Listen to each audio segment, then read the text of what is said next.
Okay, well, Timor was, I think, many things in one. It was like very educational.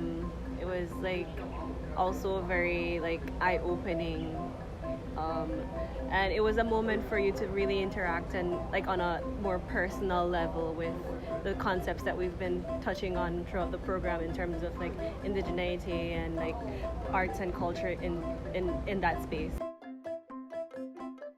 Like beyond that, like being in that space, especially during the time of a pandemic, it felt like home because of the climate, the landscape. I kept saying throughout the trip, it made me feel like I was in Belize. So that was good too, because like, you know, after being away from home for a year, you begin to feel kind of homesick. So it was like a moment of like escape and also feeling kind of like, even though you're not at home, feeling the climate of where you're from. It was very therapeutic and good. I think like when the indigenous topic is in the classroom, like we cannot deny that it will have this kind of like exotic perspective a little bit, that you are like the one who will explore and look and investigate their life. However, like in the festival, it's actually totally different, because you will be the one who are the foreigner there, and they are the one who look at you. If you see and really look into it, like our life is so different, and the government also different. Everything is different. Like you cannot actually use your country standard to judge their art or their life. You just like be there and learn, be open, and explore. It was just an amazing opportunity to share culture. I always like being able to share my culture, my identity, my background with people. And the festival provided that avenue for me to do that. It gave me the opportunity to talk about a small country in Central America that's English speaking, that nobody really knows about, or even if they know, they misunderstand because of the complexity and the uniqueness of where we are. And so when I got to start, the workshop that I led was about making paper flowers, a tradition that I learned when I was younger in Belize. As we drove around San Dimas area, I saw almost all the flowers that I was going to share. The workshop was that much more relatable to the people that I was teaching, because they in the community, these are things that they see and they didn't know the English names. So I ended up teaching them English. I also ended up letting them know that, you know, in my part of the world, we have these same plants, we have these same things. So it was a learning experience for me and for them. And then beyond that, I did a bit of like culture sharing, because I told them about our history as Belizeans and how diverse our communities are. And so like there were so many layers of learning and sharing and cultural exchange that happened through the workshop and outside of the workshop at the festival as well.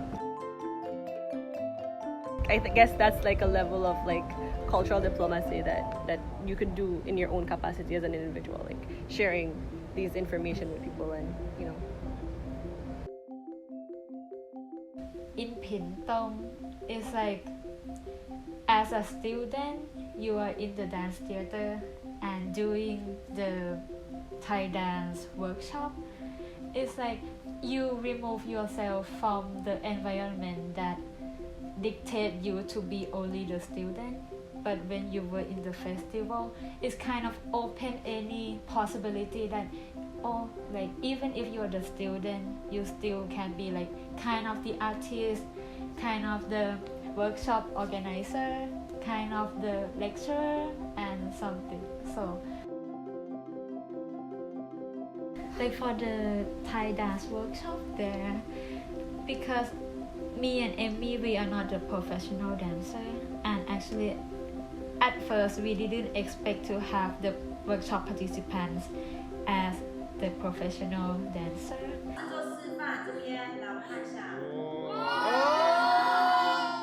And at the same time, we learned that like the standardized Thai dance and the Taiwan traditional dance, they were both the 4-step dance. So they kind of catch on the Thai dance more easily as well.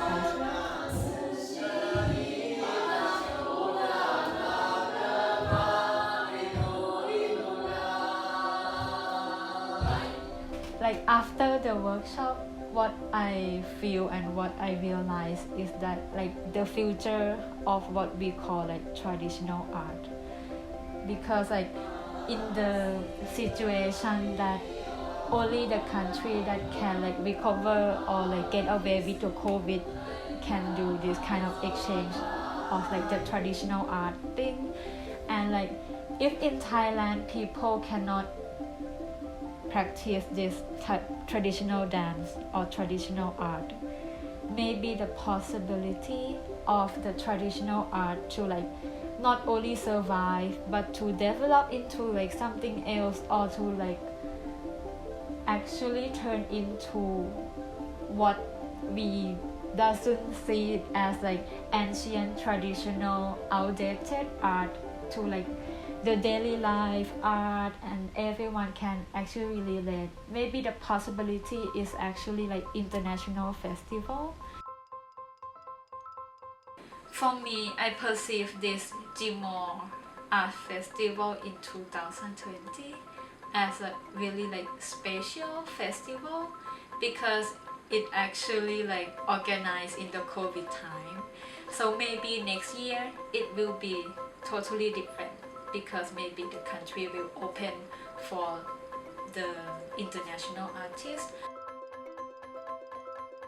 I think after being in Timor, after the summer I had, being exposed to all of these other elements, I'm being pushed more and more toward trying to see how much of indigeneity I could understand, and how much lessons I could learn from what is being done in the country about protecting, preserving, promoting indigenous culture.